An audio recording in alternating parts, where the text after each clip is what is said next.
Good Monday, September 23rd to you. I'm meteorologist Lucas Stern in Valdosta, Georgia, and we are tracking Tropical Depression 9 as it is heading in the Caribbean right now off the coast of the Yucatan Peninsula of Mexico and in between about that and Cuba.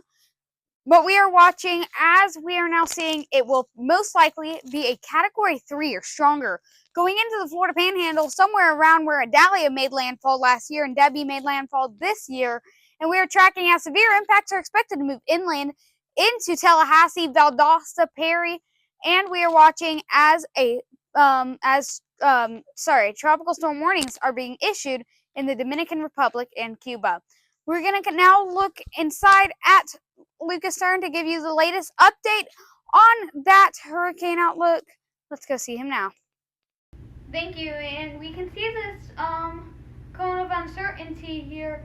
You can see it right there around Tallahassee making landfall. As a major hurricane now, it's projected to be a Category 3 at landfall. I believe it could be a Category 4 at landfall. It's very good chance of rapid intensification, but you can see slight shift to the west as that new 5 o'clock update came in just about an hour ago, and I expect that cone of uncertainty to move more towards the east in this next 8 p.m. update. And we are now looking at as Tropical Depression 9 begins to form, we're going to watch as it will probably become Tropical Storm Helene later tonight or early tomorrow morning. Now let's go look at our tropical storm force winds projected probability. Okay, and now let's look. As we can see in Valdosta, Georgia, 45% chance of seeing tropical storm force winds already. I've never seen this before with a tropical storm or a tropical cyclone or hurricane even. I've never seen where we've already had such high chance of tropical storm force winds. So this is just proving this is also new for me.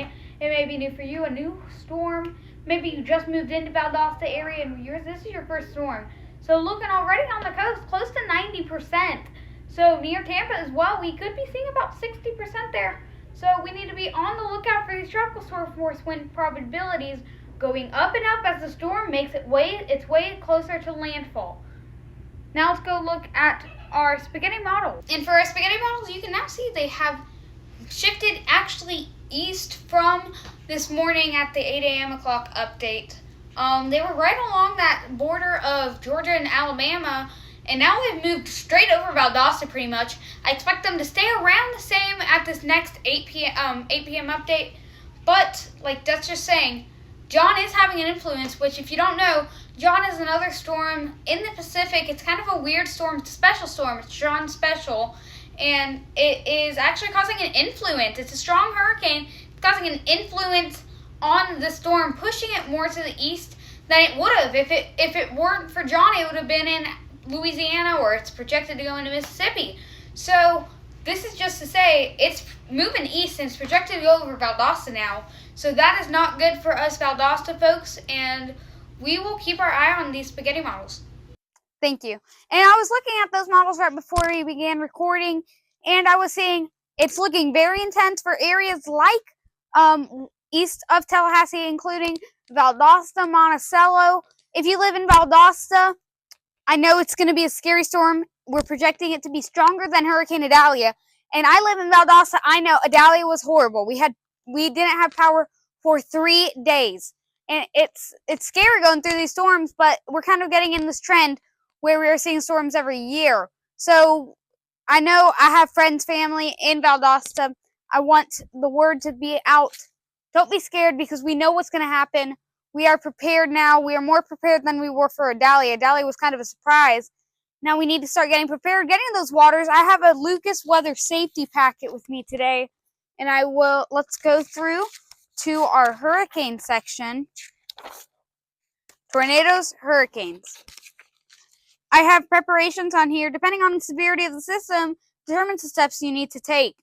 A list of items you will need include water, batteries, working flashlights, closed-toed shoes, remember sneakers but no Crocs, charge devices, and canned and non-perishable foods. Those are extremely important as there could be power for up to 10 days in Valdosta maybe even some more if you're living in more of a tree forested area. And Lucas Weather cannot issue evacuation, so watch your local meteorologists and government officials. If you were to go under a mandatory evacuation, which us in Valdosta we will not, but we may go under a voluntary evacuation. So if you feel the need to evacuate because you have trees that scare you around your house, or you don't want to go without power for super long, feel free to evacuate.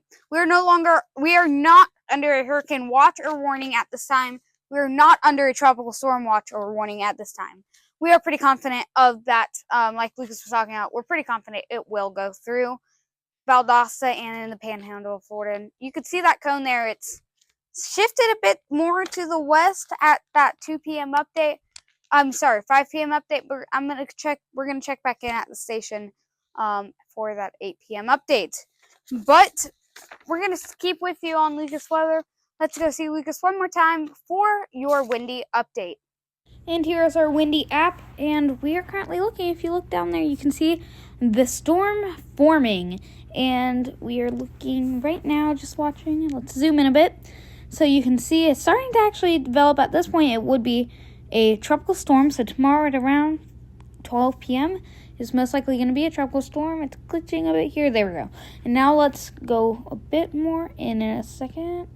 Yeah, you can actually see it forming there. Let's leave it there for a second. And you can see those winds are reaching already 70, 80 miles per hour. So, and looking at that Tampa area, let's pause it. Yep. Now, you can see those winds are in the 80s, close to 90. And normally with this app, these are actually sustained winds. So looking at Tampa, we could be seeing 60 mile per hour, 65 near Largo, 70 near Largo, actually. We could be seeing 70 mile per hour sustained in Tampa, which is unusual for a hurricane. So this just shows the brutal strength of this hurricane. Already in Valdosta reaching about 40, Tallahassee reaching about 45. Actually Valdosta reaching 60, about 65. Looking a bit more south, reaching 76 near Perry, Florida. And once again, Tampa around 50, more inland, but near Largo around 70. Now in Valdosta, that's closer to the ice. Still 60, 65. So it should be a bit stronger than that. At that point, it should be closer to 75, actually. And this app doesn't actually show the full potential of these storms. So thank you for joining me today. Stay with us on Lucas Weather. We'll keep you prepared throughout the way. Thank you, and have a good rest of your Monday.